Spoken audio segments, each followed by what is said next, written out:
भगवान श्री कृष्ण कहते हैं, हे अर्जुन, तुम कृष्ण के रूप में मेरा सदैव चिंतन करो और साथ ही अपने युद्ध कर्म करते रहो। अपने कर्मों को मुझे अर्पित करके तथा अपने मन एवं बुद्धि को मुझ पर स्थिर करके तुम मुझे निश्चित रूप से प्राप्त करोगे। वे अर्जुन से उसके कर्म वृत्ति को त्याग कर केवल अपना स्मरण करने के लिए नहीं कहते। भगवान कभी भी कोई अव्यवहारिक बात का परामर्श नहीं देते। इस जगत में शरीर के पालन हेतु मनुष्य को कर्म करना होता है। कर्म के अनुसार मानव समाज 4 वर्गों में विभाजित है: ब्राह्मण, क्षत्रिय, वैश्य तथा शूद्र। ब्राह्मण अथवा बुद्धिमान वर्ग एक प्रकार से कार्य करता है, क्षत्रिय या प्रशासक वर्ग दूसरी तरह से कार्य करता है। इसी प्रकार वणिक वर्ग तथा श्रमिक वर्ग भी अपने अपने कर्तव्यों का पालन करते हैं। मानव समाज में चाहे कोई श्रमिक हो, वणिक हो, प्रशासक हो या कि किसान हो, या फिर चाहे वह सर्वोच्च वर्ग का साहित्यिक हो, वैज्ञानिक हो या धर्मशास्त्रज्ञ हो, उसे अपने जीवन यापन के लिए कार्य करना होता है। भगवान श्री कृष्ण अर्जुन से कहते हैं कि उसे अपनी वृत्ति को त्याग नहीं करना है, अपितु वृत्ति में लगे रहकर कृष्ण का स्मरण करना चाहिए। यदि वह जीवन संघर्ष करते हुए श्री कृष्ण का स्मरण करने का अभ्यास नहीं करता तो वह मृत्यु के समय कृष्ण का स्मरण नहीं कर सकेगा। मनुष्य को चाहिए कि भगवान के नामों का सदैव उच्चारण करने का अभ्यास करे। भगवान का नाम तथा भगवान अभिन्न है। उसी प्रकार अर्जुन को भगवान की शिक्षा है कि मेरा स्मरण करो, भगवान कृष्ण के नामों का निरंतर कीर्तन करो।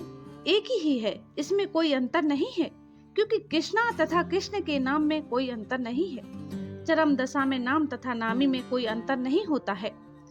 हमें 24 घंटे भगवान के नामों का कीर्तन करके उनके स्मरण का अभ्यास करना होता है और अपने जीवन को इस प्रकार ढालना होता है कि हम उन्हें सदा स्मरण करते रहें। ये किस प्रकार संभव है, ये हम सब सोचते हैं। हाँ, ये संभव है। जैसे कि यदि कोई वैवाहिता स्त्री पर पुरुष में आसक्ति होती है या कोई पुरुष अपनी स्त्री को छोड़कर किसी पराई स्त्री में लिप्त होता है तो यह आसक्ति अत्यंत प्रबल होती है। ऐसी आसक्ति वाला अपने प्रेमी के विषय में निरंतर सोचता रहता है। जो स्त्री अपने प्रेमी के विषय में सोचती रहती है वह अपने घरेलू कार्य करते समय भी उसी से मिलने के विषय में सोचती रहती है। वास्तव में वह अपने गृह कार्य को इतनी अधिक सावधानी से करती है कि उसका पति उसकी आसक्ति के विषय में संदेह भी न कर सके। इसी प्रकार हमें परम प्रेमी श्री कृष्ण को सदैव स्मरण करना चाहिए और साथ ही अपने कर्तव्यों को सुचारू रूप से करते रहना चाहिए। इसके लिए प्रेम की प्रगाढ़ भावना चाहिए। यदि हमें परमेश्वर के लिए प्रगाढ़ प्रेम हो तो हम अपना कर्म करते हुए उनका स्मरण भी कर सकते हैं, लेकिन हमें प्रेम भाव उत्पन्न करना होगा। अर्जुन सदैव श्री कृष्ण का चिंतन करता था। वह श्री कृष्ण का नित्य संगी था और साथ ही योद्धा भी। कृष्ण ने उसे युद्ध करना छोड़कर जंगल जाकर ध्यान करने की कभी सलाह नहीं दी। जब भगवान कृष्ण अर्जुन को योग पद्धति बताते हैं तो अर्जुन कहते हैं कि इस पद्धति का अभ्यास कर सकना उनके लिए संभव नहीं है।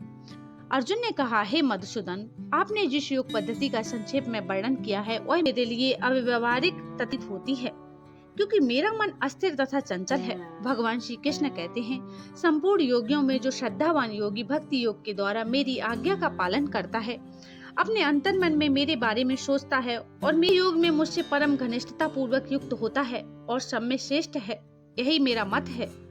जो सदैव परमेश्वर का चिंतन करता है वह एक ही समय में सबसे बड़ा योगी, सर्वोच्च ज्ञानी तथा महानतम भक्त है। अर्जुन से भगवान श्री कृष्ण कहते हैं कि क्षत्रिय होने के कारण वह युद्ध का त्याग नहीं कर सकता, किंतु यदि वह श्री कृष्ण का स्मरण करते हुए युद्ध करता है तो वह मृत्यु के समय कृष्ण का स्मरण कर सकेगा। परंतु इसके लिए मनुष्य को भगवान की दिव्य प्रेम भक्तिमय सेवा में पूर्णतः समर्पित होना होगा। वास्तव में हम अपने शरीर से नहीं अपितु अपने मन तथा बुद्धि से कर्म करते हैं। यदि मन तथा बुद्धि सदैव परमेश्वर के विचार में मग्न रहे तो स्वाभाविक है कि इंद्रियां भी उनकी सेवा में लगी रहेंगी। श्रीमद् भागवत गीता हमें सिखाती है कि किस प्रकार मन तथा बुद्धि को भगवान के विचार में लीन रखा जाए। ऐसी लीनता से मनुष्य भगवत धाम को जाता है। यदि मन कृष्ण की सेवा में लग जाता है तो सारी इंद्रियां स्वतः उनकी सेवा में लग जाती हैं। यह कला है और यही भगवत गीता का रहस्य भी है कि श्री कृष्ण के विचार में पूरी तरह मग्न रहा जाए। आधुनिक मनुष्य ने चंद्रमा तक पहुंचने के लिए कठोर संघर्ष किया है, लेकिन उसने अपने आध्यात्मिक उत्थान के लिए कठिन प्रयास नहीं किया। यदि मनुष्य को 50 वर्ष आगे जीना है तो उसे चाहिए कि इस थोड़े समय को भगवान का स्मरण करने के अभ्यास में लगाए। यही अभ्यास भक्ति योग है।